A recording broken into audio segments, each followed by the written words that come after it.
Welcome back to America Right Now. President Biden hitting the panic button over his poll numbers, may try to unilaterally forgive student loan debt, but can he? And the case of the kneeling coach had its day at the United States Supreme Court this week. Will that case help protect religious freedom in America? Let's ask Alan Dershowitz, our very own legal legend and the host of the podcast, The Dersh Show. He's also the author of The Case for Colorblind Equality in an Age of Identity Politics. Professor, always great to see you. Thank you. All right, so Biden is actively considering forgiving student loan debt without a vote in Congress, which likely wouldn't pass given the political situation. Can he do this, or is this going to be another scenario of executive overreach that's ultimately going to need to be solved by the courts? I think so. I think it's another example of executive overreach. There are, after all, no free lunches. When some people don't have to pay back loans, other people are hurt. It could be a taking. And I'll tell you a story from Cambridge. When the left tried to put rent control in Cambridge to help the poor students, it turned out the beneficiaries were a lot of rich kids with trust funds, and the people who lost money were the poor working class people who had 3-family houses and they rented one floor to somebody. So it backfired completely. It's the kind of thing that should be done legislatively and not administratively, so all the factors can be taken into account. There's too much executive overreach in this country. It's undemocratic in the end. Professor, I think they're going to try to tie this to COVID, just like they seem to do for everything else in some fashion, or some sort of emergency powers. You know, given the very low unemployment rate for college-educated people in this country, the fact that even Dr. Fauci is saying that we're now in an endemic, not a pandemic, are they going to be able to credibly say, hey, this is an emergency, it's an extenuating circumstance, so the president can do it?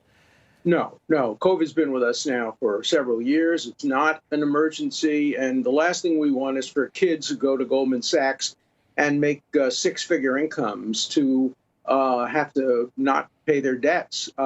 And so, again, it has to be done in a nuanced way that takes into account everything, not a kind of blanket administrative fiat, which is what all administrations move toward. I mean, the Republicans and the Democrats both, they love to have presidential actions, but that's not what the Constitution set out. Right. The Constitution says the legislature makes the law. They all get to Washington. They seem to forget about that little piece of paper called the Constitution. All right, I got to move on. Joe Kennedy, a high school football coach, suspended for kneeling in prayer after football games. He had his day at the Supreme Court this week, and that could clarify some protected speech, even for school or government officials. Here's a glimpse into the thinking of Justices Clarence Thomas and Brett Kavanaugh in the questioning of the counsel for the school district. Take a listen. You're relying on it being visible, and then the question is, how far does that go? A coach does the sign of the cross right before the game. Could a school fire the coach for the sign of the cross right before the game? If the coach, instead of taking a knee for prayer, took a knee during the national anthem because of moral opposition to racism, how would your school district respond? All right. So, Professor, how is a coach or a teacher praying on school grounds the same as the government endorsing religion or establishing religion? And how do you think that this one goes? Well, I think it will come out in favor of the coach, but I think that would be wrong. For me, the key question is this. What if this coach got up there at the end of the game and asked all the players to come around them and said, praise be Allah, Allah al-Akbar, and prayed to a Muslim god or a Hindu or a Buddhist god?